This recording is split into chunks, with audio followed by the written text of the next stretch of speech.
All right, welcome everyone. Let's get started. I'm Ralph Nelson. I'm the Assistant Dean in the college and Director of Graduate Studies.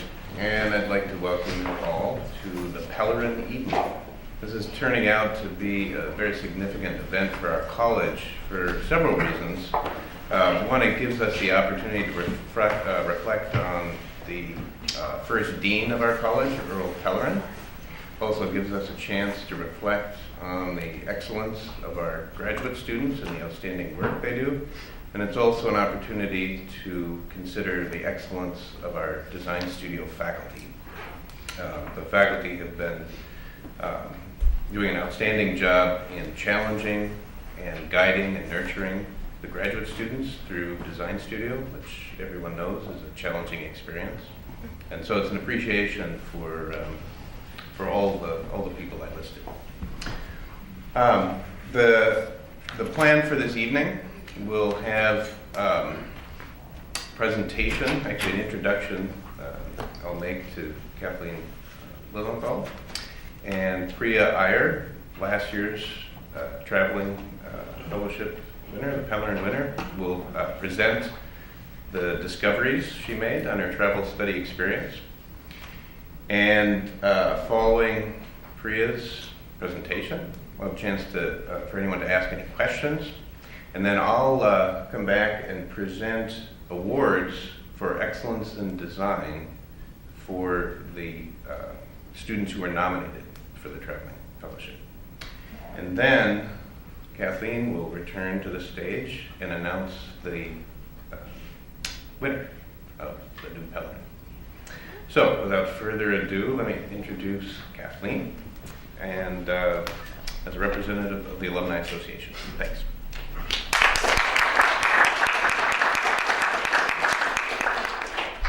Thank you, Ralph. I'd also like to thank you and Scott for the joining us in the Pellerin Committee selection. Earl W. Pellerin was the first professor of architecture and the founding dean of the College of Architecture and Design here at LTU. He believed that travel was an important part of an architect's education. Every year, a graduate student dedicates their time and talents to their education, enhancing their architectural career. His beliefs hold strong today, reinforcing that travel is and should be an extension of one's architectural studies. The Pellerin Traveling Fellowship honors one faculty-nominated meritorious graduate student annually. These nominated students have demonstrated exceptional talent in their studio and their thesis work and have proven to be the top design students in their studio.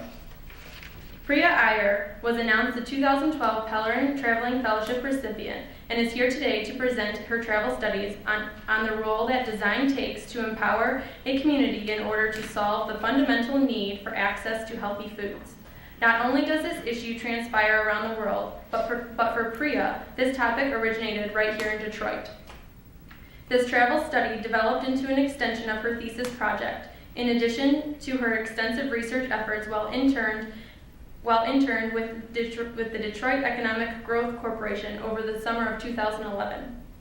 Priya utilized the travel fellowship to examine 4 locations: Chicago, Illinois, San Francisco, California, San Jose, California, and Taos, New Mexico. She set on the goal to explore systems of exchange, movement, information, collaboration, collaborative problem solving, and ultimately the promise of design in these regions. Her extended work and the outcome of this travel study is very relevant and applicable to many challenges faced in Detroit. Adaptation of projects like these can change communities and redefine the meaning of collaboration on providing design solutions. Before I bring Priya up to present her travels, I am going to quote something from her proposal that I feel is an honest introduction to our 2012 Pellerin Traveling Fellowship recipient. Motivated to create a measurable difference, I have pursued my study of architecture against all odds. Not afraid of failure, I have survived serious challenges undeterred. A spirit for life, a passion for justice, and a belief for the greater good in mankind have allowed me to regard life experiences as transformative beginnings rather than ends in themselves. Lawrence Technological University has given me a new beginning along a path that I yearn yearn to be an active part of through the course of my professional life. Priya.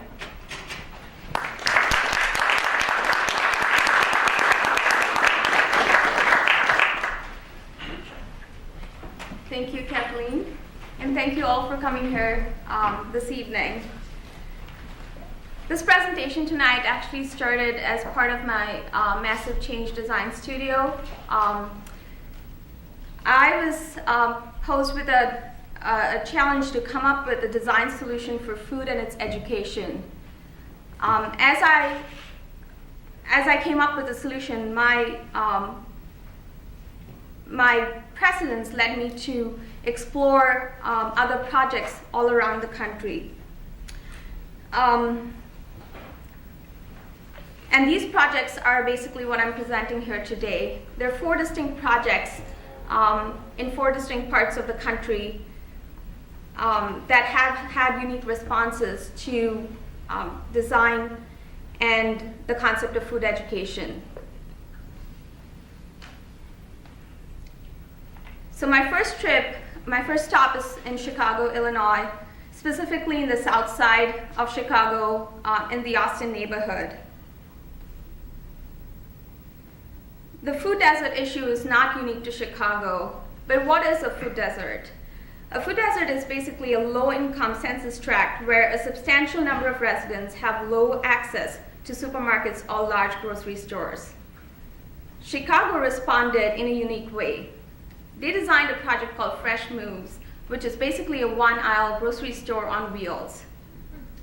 It was retrofitted into an old Chicago Transit Authority bus, and the task is to take fresh produce year-round to communities that need it.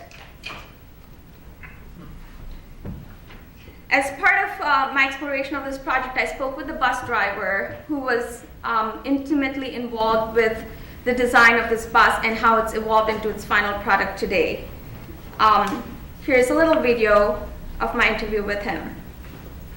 There was a lot of negotiation, like maybe a year or 2, and then the decision was made finally in 5 minutes for the acquisition of the bus. It was wonderful.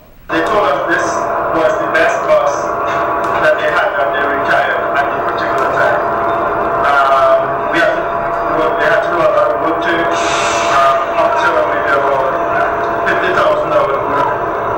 It was running, but for the whole transformation, the designing of the bus, putting on the new flooring, wrapping the bus, taking out all the systems that were required in the bus, the seats, and the computers and different stuff that you would need for this particular process.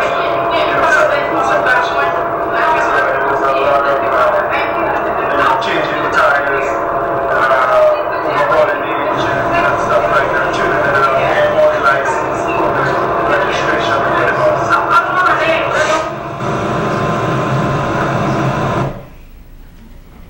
So while this mobile market has been very successful, I wanted to get the project manager's take on the everyday operations, the day-to-day operations, and what she's been experiencing in the community she's been visiting. So here is Dara Cooper, who's the project manager of Fresh Moves. We just really grow our people, and our people know us back, and we do what we do on the love. And so, how you doing? Good. Did they tell you about the promotion you got going on? Yes, I'm here. Okay. Hey, come on, everyone, sit and we got you covered. Okay. So it's a really great team and a great community. The communities that we're in have been disinvested in a lot of resources now marginalized, and so what we're doing is showing that these communities deserve the best quality of everything, the best quality of food, the best quality of relationships, the best quality of feedback, the best quality of everything. And so that's what we're here to make sure that we get that. So Fresh Moves has been so successful that they just received another grant to double their operations, and they will be now serving the south side of Chicago and expanding their reach to 17,000 people. From Chicago, I traveled to San Francisco, California. Specifically within that, the Mission District, which is known for its ethnic diversity and immigrant population, as well as its informal food economy. The problem there was a lot of immigrant women had the skills to start up a food business, but did not have the resources to do that, and so would run it out of their homes. La Cocina is basically a project that looked at this problem and said that we will come up with a solution to help immigrant women successfully run a food business. And so they started doing this by providing affordable commercial kitchen space and some technical assistance to the low-income immigrant women in the Mission Valley District. While there, I met with Caleb Zigas, who's the executive director of La Cocina, and he talks about the mission behind the commercial behind La Cocina and the commercial kitchen space. So this program is built to deliver affordable commercial kitchen space and hands-on technical assistance to low-income immigrant women entrepreneurs who are launching and growing food businesses in a really digestible sense that we design a transition from entrepreneur from the informal economy to the formal economy. The outcome being the transition of income patching or making a little bit of money on the side to asset generation. Food businesses are really excellent and exciting for new immigrants because it's something that they know how to do and something they can put create a lifestyle business or family business that they don't. It's an incredible opportunity. It's why you see so many new immigrants launch food businesses, right? It's something tangible and it's an asset that they have. It doesn't require necessary training. But the issue is the failure rate of those restaurants reflects a business management problem, right? Not an energy and effort or talent problem. So if this innovator can take that business management part seriously, it can create opportunity for community-based businesses to create assets on their own and pursue their dreams in a way that they permanently.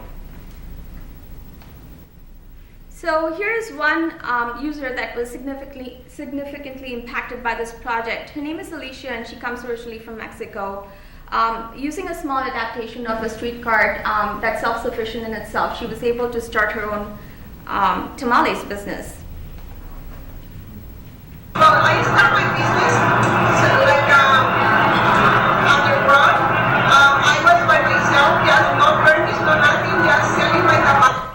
Find out the La Cocina. La Cocina is like my paradise for me.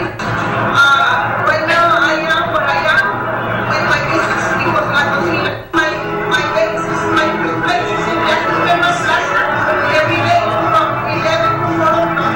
So Monday to Friday. It's really like another big blessing because there is a company that the name is. The cart is basically a simple trailer, a silver trailer that comes with a sink and all the things that she needs to support her business.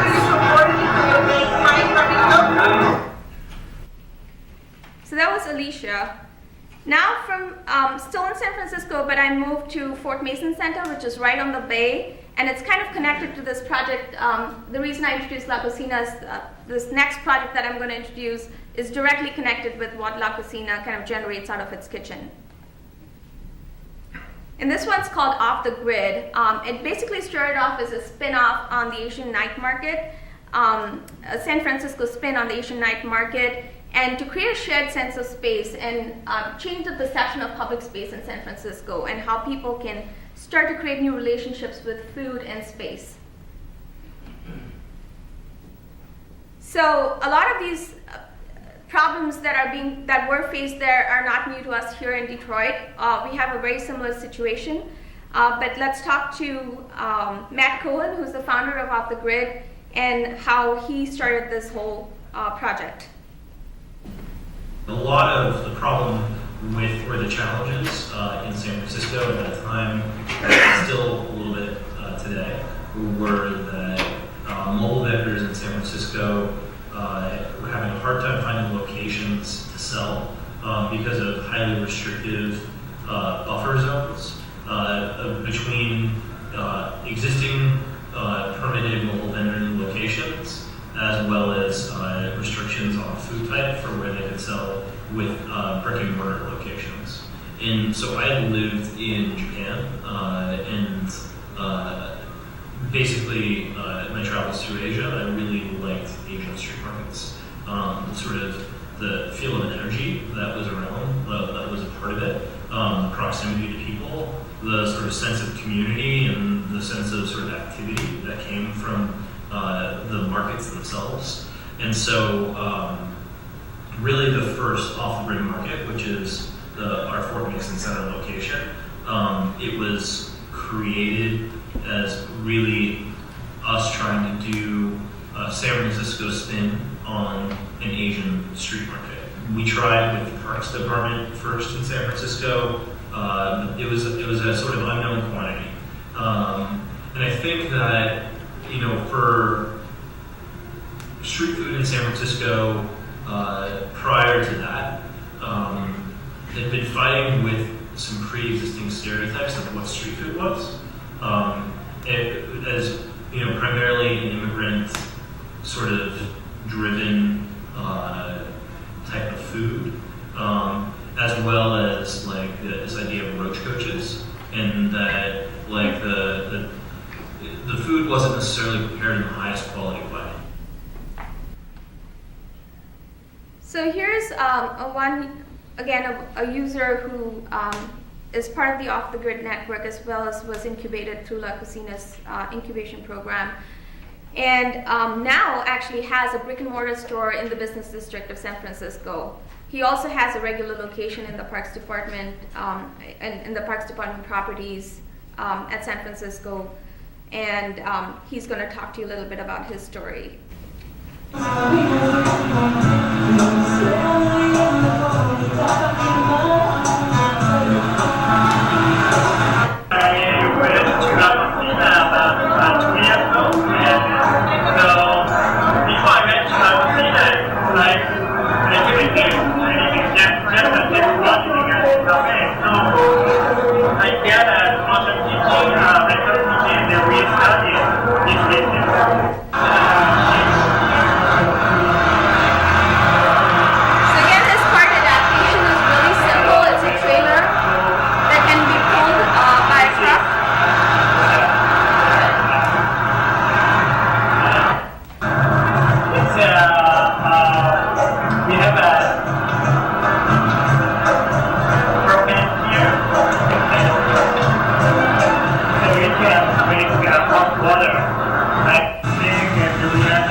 Into a larger business of his own.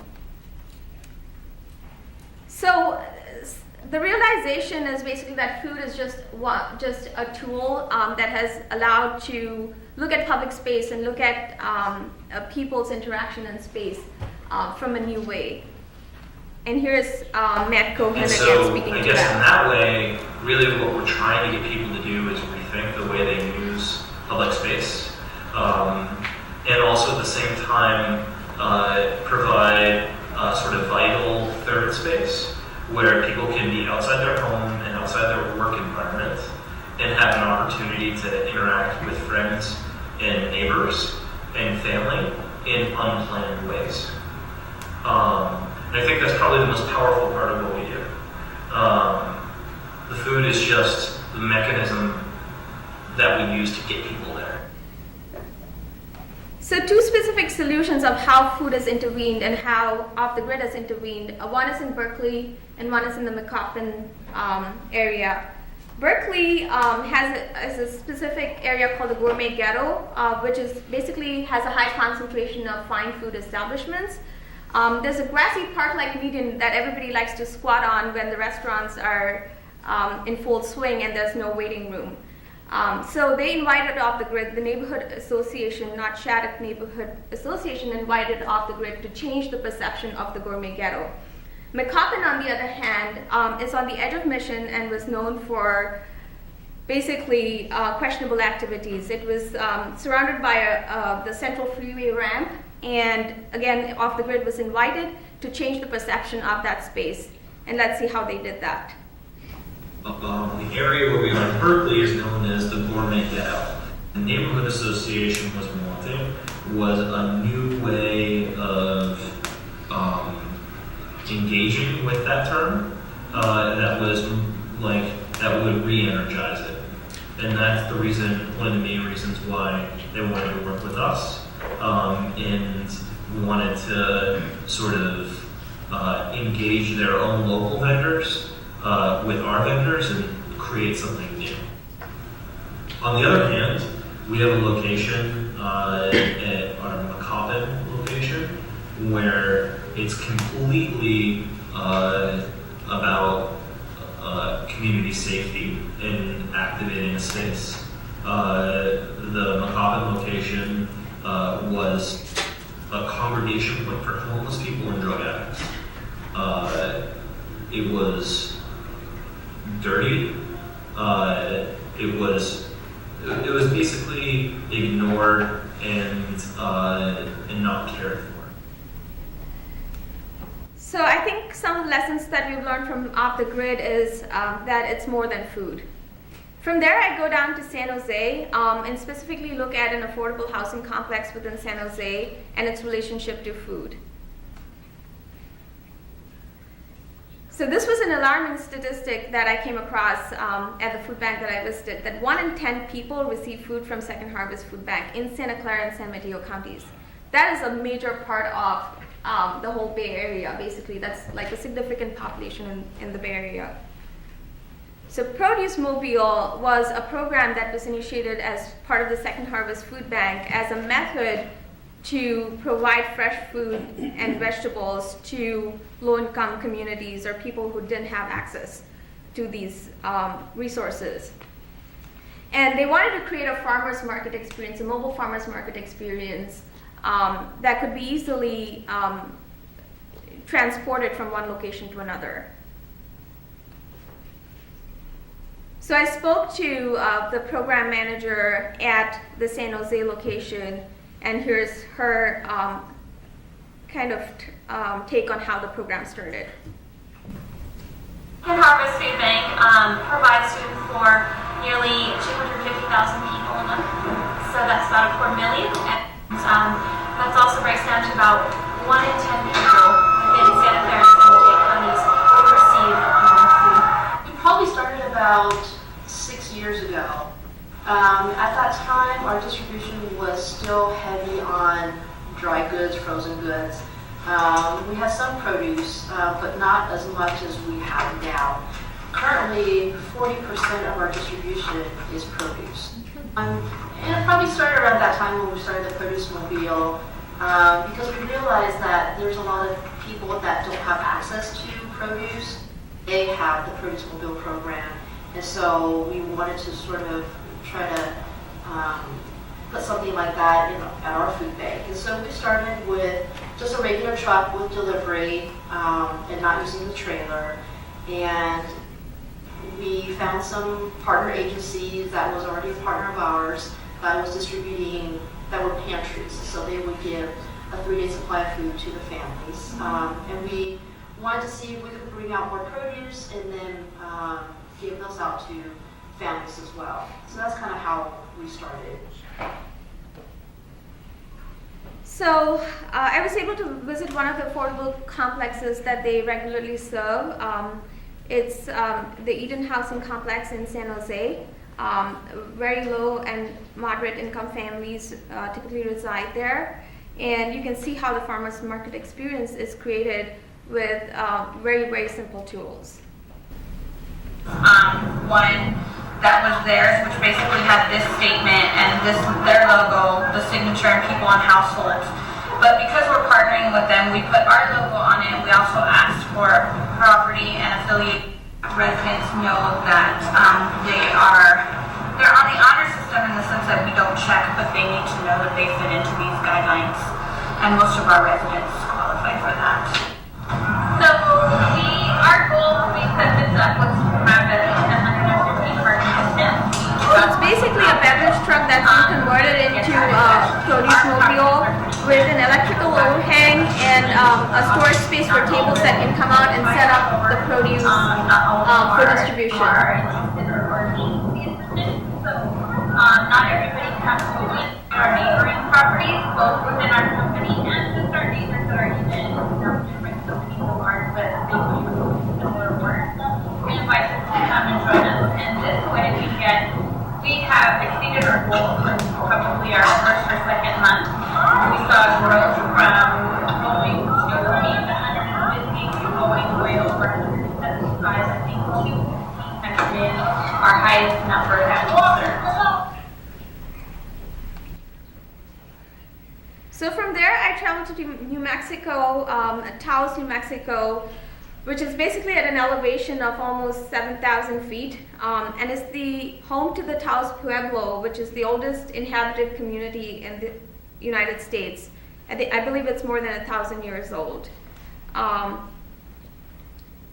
So one of the Taos is known for its agrarian base, and the ranchers, basically the small sustainable ranchers, struggle to get their meat certified and available to local consumer. So Mobile Matanza was a project initiated by the Taos County Economic Development Corporation. It's basically a mobile meat processing unit that can process up to 10 beef, 80 lamb, and 8 buffalo on site. It processes meat year-round. The animals are basically killed on the ranch and then processed within the truck. So I spoke to the staff at the Taos Economic County Development Corporation, as well as the designer Mark Goldman, who will talk to you a little bit about how this project came into being. My name is Iyer from the TCBC. Met with the farmers and ranchers and asked what the TCBC, Taos County Economic Development Corporation, could do to assist them in business. And what they decided to do from the feedback was to create a cooperative organic food processing facility. Before that, the farmers only had to sell their meat at auction. They couldn't get a USDA stamp to sell it to either restaurants or personal stock. State handed over regulation to the USDA in like 2005 or something. So normally they were the processing meat, so the pennies on the pounds in cattle auctions. What TCBC does, Taos County Economic Development, steps in, does the regulation for the rancher, and is able to create economic stability for rural life, for sustainable agriculture. There was a bunch of regulatory hoops to go through, and everyone envisioned that there was going to be pools of blood and animals and hides all around here. So there's 9 agencies that will do this, including Homeland Security. So since regulation was so key to this process, I interviewed the USDA inspector, the food safety inspector. He did not want his face or name revealed, but you can hear his voice. Okay, I'm the consumer safety inspector, and I basically work for the government. It's good to have a third-person inspection to verify the plant's food safety program, to assure that the public's getting clean product, unadulterated product. The regulations, they're not as black and white as everybody might seem. They're very subjective. They can be viewed as subjective. And they're sort of geared toward the big producers. And when you have this really very, very small unit. So that's actually the meat processing mobile unit that actually goes out to the ranches. And it has to be taken into consideration, like the environment, water. What do you do with the wastewater? What do you do with the outfall? Just getting out to the locations can be pretty extreme. You know, there's times in the winter time, I just didn't think we could get out to the place. It's just they're so remote. The roads are rutted, and there's a couple of feet of snow, and that always faces a challenge. I think the biggest issue for the Mobile Matanza, and it's not just here, but anywhere else where they're trying to put in a grant, is trying to get the impact on the environment and how's that wastewater going to influence the water table, or how the offal, which is the product that's not edible, that's disposed of, how's that's going to affect it. And that's part of my verification. But typically for this particular unit, they have a 300-gallon tank, water tank. So on a typical day, about 6 is what they could do. They could probably do more if there's an area of refilling that tank, but that the water has to be tested for potability. So since water is such a key issue, the entire design, the mobile matanza is just one of the units that's attached to a larger processing facility in a greenhouse and a community garden, as well as a wastewater treatment plan. So Mark Goldman, the designer, kind of explained how the wastewater is treated on site as part of the design of this project. The concept which the directors wanted, which we have here showing that it's a sustainable project from access of water to the reclamation of it. What you're seeing is that their water, unlike most commercial facilities, their water comes from a well, right from the aquifer, so they're not tied into the larger grid. So fresh water out of the ground, used to clean the cut and wrap with organic cleaners, into the sledgehammer with bacteria, into now it's the tertiary treatment levels, and it just goes back into the trees. Closed loop, totally sustainable, and that doesn't require any civic infrastructure. This right here, these are infiltrators. So this is for that in the dead of winter. Again, 2 winters ago we were 30 below zero, maybe 29 below zero. This was, at that point, this ground is going to be frozen solid. So if this pump can't work and if you can't pump water in the dead of winter, this is just an emergency overflow where you can just go into avoiding the dead infiltrators. So that's the idea. Then we have the adobe greenhouses, which are behind them, and another storage tank back here. So in here in the greenhouse, the adobe bricks, they can store a little bit of heat during the day, and then when the sun goes down, then the adobe bricks get the emitter heat back in the greenhouse. And because this unit is setting up on the base, so it can be. So that's the cut and wrap and the actual processing unit that the mobile matanza attaches to. These are hurricane blow downs. So that to hold the unit down so it doesn't blow out in the big wind. And then each one of these are mechanical access for the waste lines, the electric lines, water lines coming through here, so you can unload those and access all those lines. So I had to also speak to the main butcher involved in this project, just to get his take on what the process is like for him and his experiences on the ranch. This is Brian. I work with the mobile matanza, the heavy cutter here, processing plant. Actually, it's really, all the ranchers that I've talked to, it's always been real positive and like that. They really like the service that we do. And, not everybody has a mobile in there, like that goes out. So, things like that we were able to go out and, do a slaughter for them, bring it back, and then, and when I talk to them like that, I always talk to them about the cut orders, and then so, they'll even come in, and I'll show them what I'm going to do and everything like that. So, they're really happy, I have never ever had a complaint, on anything on the slaughter or on the processing. With this unit, like that, it creates like more slaughter during the summertime. Because a lot of people are just used to cold processing, we slaughter during the winter months, because it was cold then. But now with this one, we close the door, we have the refrigeration inside the trailer, the processing room, and in the holding room. So now we could slaughter year round. And that makes a lot of people happy, especially the ones that are selling their meat product to the stores or restaurants or something. So the project has been very successful so far, and they're moving into the next phase of building a retail outlet at the TCDC as an extension to the mobile matanza. So I want to reflect, these are the 4 projects, I want to reflect a little bit on the importance of community in all these projects. whether the projects were big or small, whether it was just an overhang for the farmers market or as intricate as the mobile matanza, I think each one of these projects has affected the community in profound ways.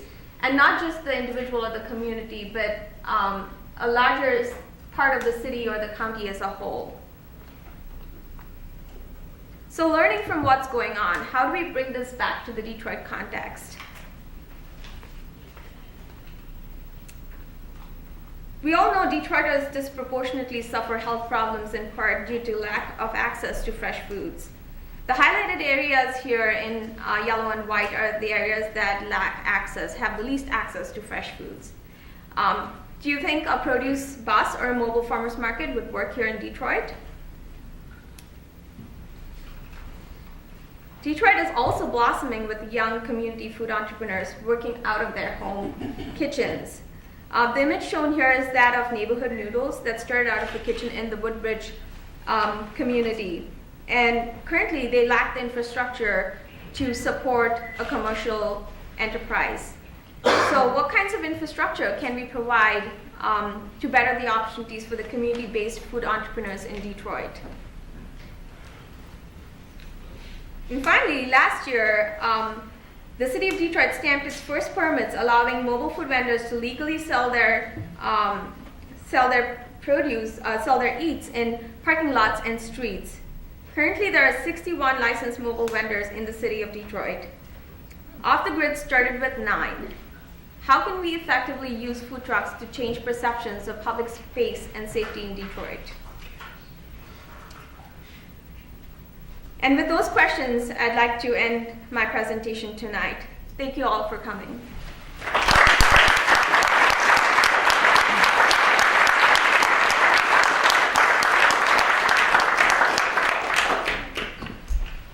Outstanding job. So are there any questions for Priya?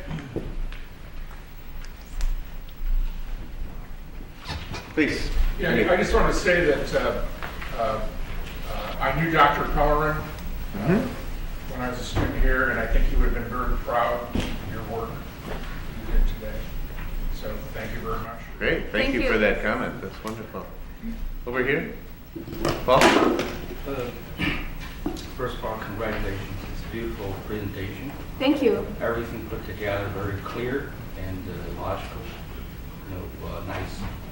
My question is, what do you see you and your education will help you involve this kind of project or start this kind of project differently from the other people? So I guess the relationship between your education of Master of Architecture, towards this. Right, I see design as a really small piece in the big picture. Design is a tool that can be used in economic development and in improving social conditions, in improving environmental aspects of life. And so I think no matter which way I go, design will always be a consideration as a tool in the process that I evolve into or think about myself. Does that cover your question, Paul? Sort of. It's the beginning. Other questions or comments?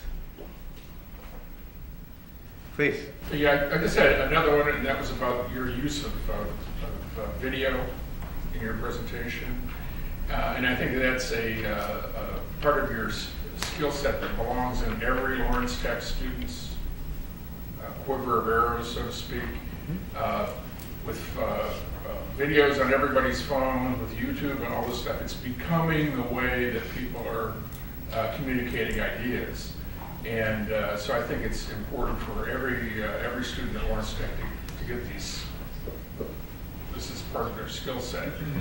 And I think it'd be interesting if you took maybe your film clips and maybe linked them together and really tried to create a more or less one-piece video of your whole experience, maybe without the PowerPoint aspects of things in it. And I think that'd be a very interesting exercise for you to And then, there's other little things like when to use a directional microphone versus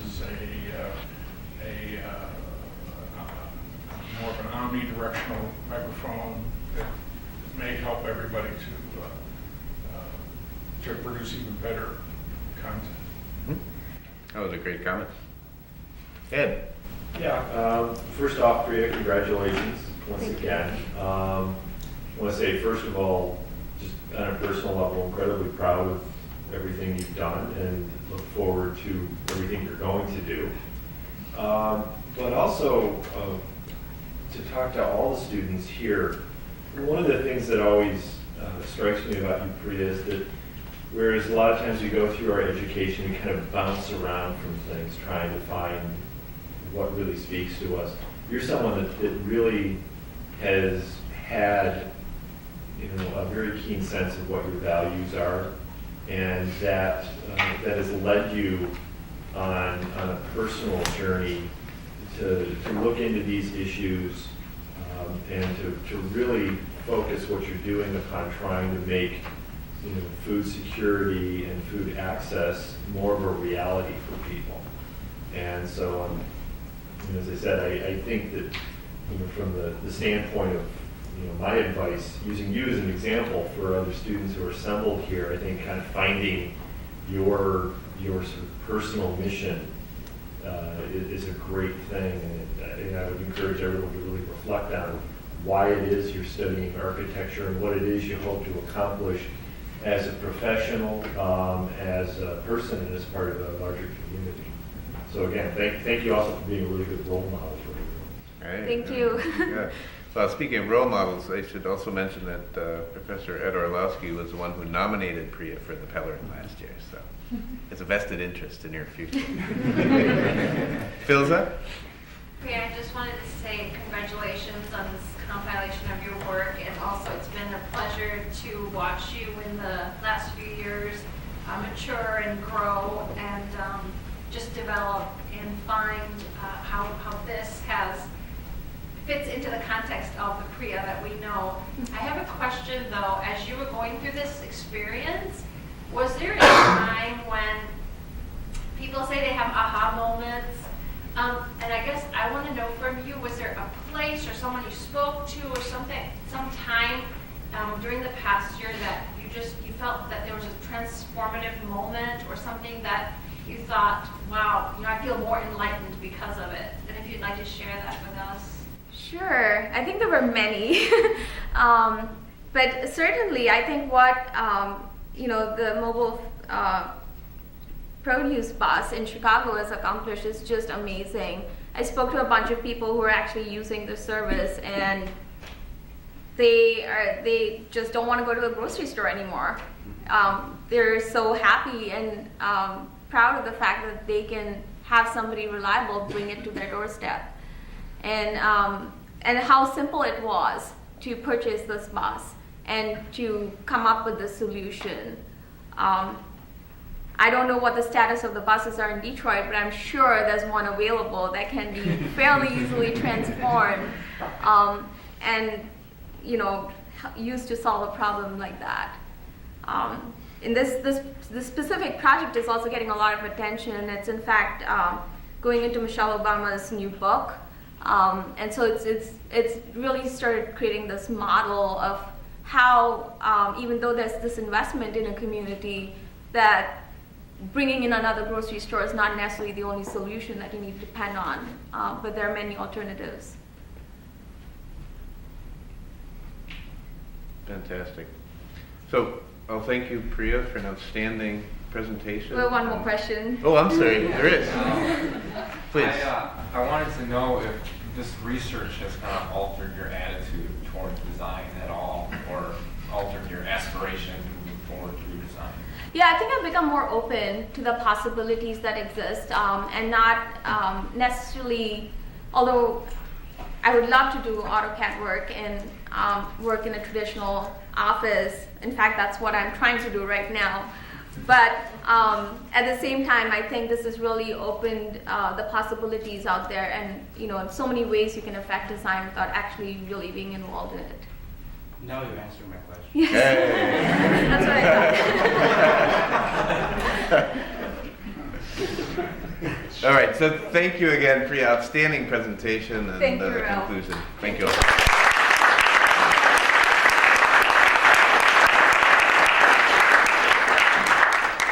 All right, now we come to another interesting portion of the evening. So we had, I mentioned earlier, this is becoming an important event for our college. We had the largest number of students nominated for the Pellerin for their outstanding work in design studio or thesis. We had 12 students who were nominated this past year. I am going to not only read off the names of all 12 nominees, but we have prepared, and I think I'll hold this in front of the video camera, we've prepared an award certificate for each. This is actually, can you zoom in on that? Perfect. So the award certificate is for excellence in design, and the image on the certificate is actually a kind of modified image of one of Earl Pellerin's buildings. I think you're familiar with it. It's the architecture building. So this is, I guess, just a more permanent token of our appreciation and gratitude for the outstanding work that the students have performed and also the faculty who have guided them. So I'm going to read off all of the 12 nominees' names and present a certificate. If the nominee is in attendance tonight, you can come down, receive the certificate, and I'll shake your hand. Not all of the nominees were able to attend, as some have moved to other cities, and they're now working, but they're going to watch the YouTube video of this event. So the first is Rami Berner, and Rami was nominated by Mark Farlow. Is Rami here at all? Okay, Mark Farlow can stand up, and maybe Mark Farlow, you can come down and receive it. You can't make it to Cleveland. No, you can't? Okay, I'll shake Rami's hand, and we'll get this to Rami. But thank you, Mark, for guiding Rami. Okay, the second is Yake Wang, and is Yake Wang here? Yes. Please come down.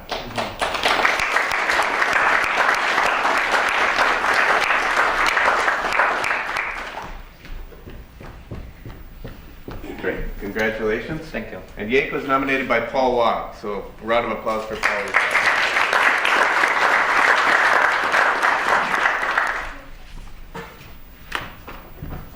Okay, it's like the Academy Awards. The next student is Josh Wagensomer, and Josh was nominated by Jim Stevens. And is Josh here? Josh is not here. So a round of applause first for Josh. And then also for Jim Stevens. Here, I'll shake Josh's hands.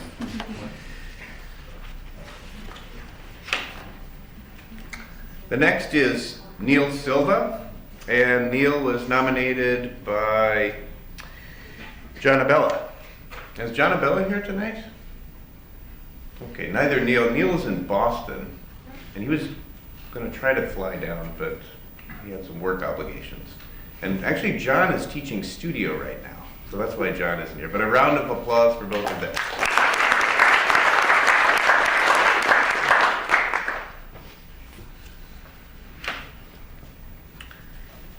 The next student is Betty Shreve. Is Betty here?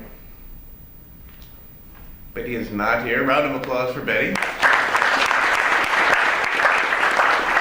And Betty was nominated by Martin Schwartz, and Martin is here, right? You want to stand up, Martin? Okay. And there were 12, so we have quite a few more. Let's see. So the next was Ashley Phillips, nominated by Juan Torres. Is Ashley here tonight? No. So a round of applause for both of them.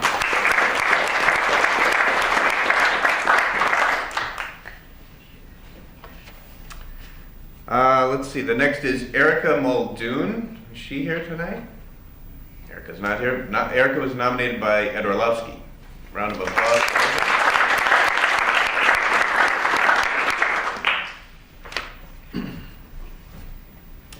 The next person is Eric Klooster. Is Eric here? Eric can come down.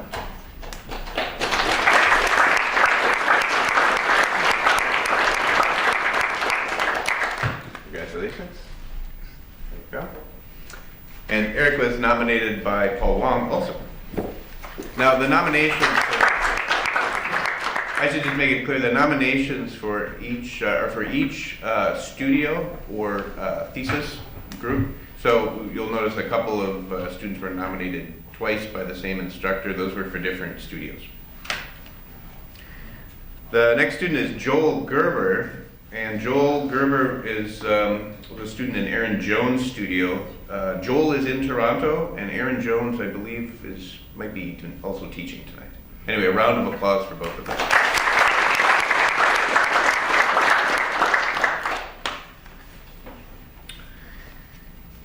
The next is Nicholas Cuoso. Is he here? And he was nominated by June Kim. And is June here? Okay, round of applause for both of them.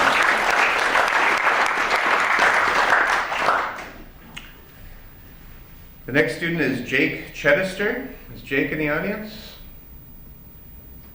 Jake was nominated by Jim Stevens. Again, a round of applause. All right, so number 12 is Nick Clark. Is Nick here? Nick was nominated by Art Smith.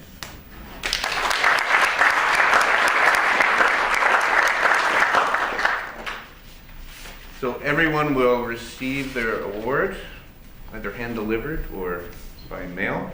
So I'd like to turn it back over to Kathleen, and Kathleen will, I think with a lengthy build-up, announce the new Pellerin Award winner. Thank you, Ralph, again, and congratulations, all of you. Ralph? Oh, I'm sorry. Rami has arrived. Here we go. Come on down, Rami. Now let's make sure I can find your correct certificate. We applauded you earlier, but we're going to do it again as soon as I find your certificate. It'll probably be the last one. I know, I thought I grabbed the first one, but then I mixed them up. The first one. Thank you. Next to last. Congratulations, Tommy.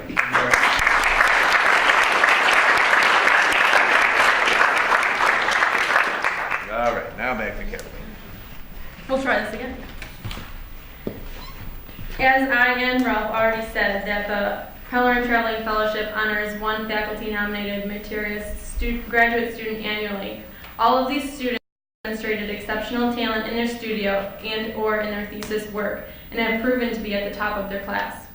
All of the submitted proposals had unique focuses with the intention of utilizing the travel study as an extension of their work that they completed through their thesis. While all of the proposals were compiled well, 4 of the submitted proposals in fact stood out amongst all the others. They provided precision, focus, and a degree of relevance that can relate not only to the local community, but communities around the world. This year's recipient provided a proposal that was well conceived and compelling. The content directly related to the work and research that was completed during their thesis, while following the criterion required for the fellowship proposal. The precision and notion of this proposal can result in a clearly rooted, significant conversation with the students, faculty, alumni of the university, as well as the citizens of Detroit. From the title to the last page, the proposal charted a clear terrain, a clear trajectory. The result of this work emphasizes Earl Pellerin's beliefs that travel is an important part of an architect's career.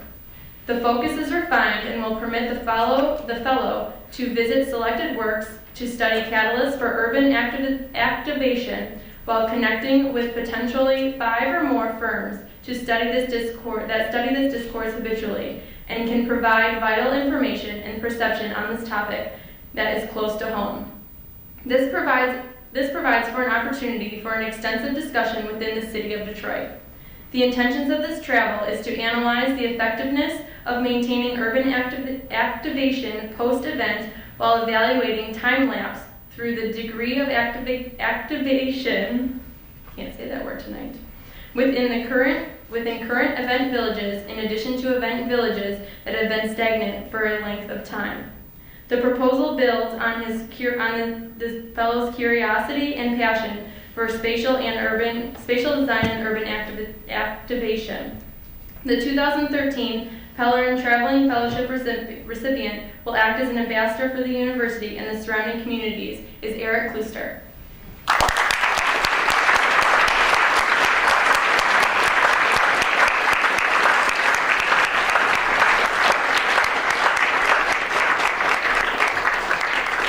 Congratulations on this honorable achievement. Oh, here we have a big congratulations. Fantastic. And now we're going to hold up the big sweepstakes check. Okay. LTU presents this giant $3,000 check to you. Thank you. In appreciation of the proposal. And we're looking forward to you equaling or exceeding Priya's work and Priya's presentation next year.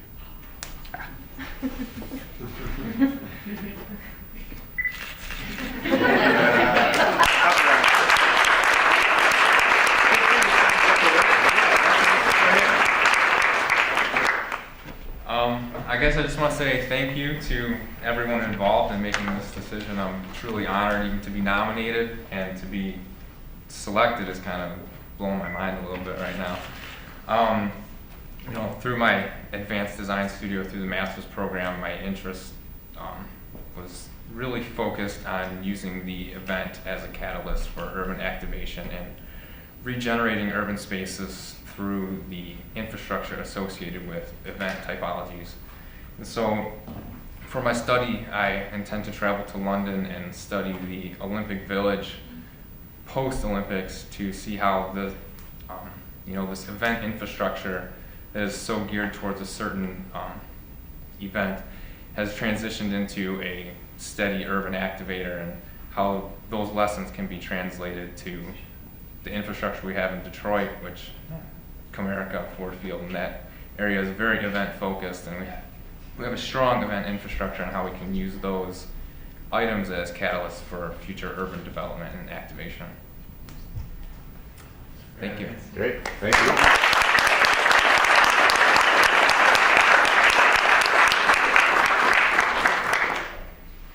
We have also posted all of the proposals out on the wall directly outside this door, and Priya's and Alina's, the 2 years ago recipient, is also on this wall, so you can see everything that they've been doing and everything that we've been looking over. If you haven't signed in, there's sign-out sheets outside the door, as well as envelopes. We are trying to make an endowment for the Pellerin Fellowship so that we can continue on with this amazing work that these students are doing. So if you can donate or lend any money to these students, well, not to these students specifically, but to future students that will receive this fellowship, it would be greatly appreciated. Thank you all for coming, and we hope to see you next year around this time.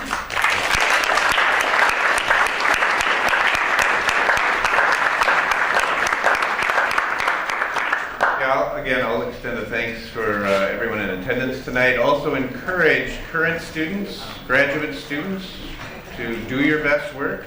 Make sure your faculty is going to nominate you, and gear up for the Pellerin next year. Thank you all.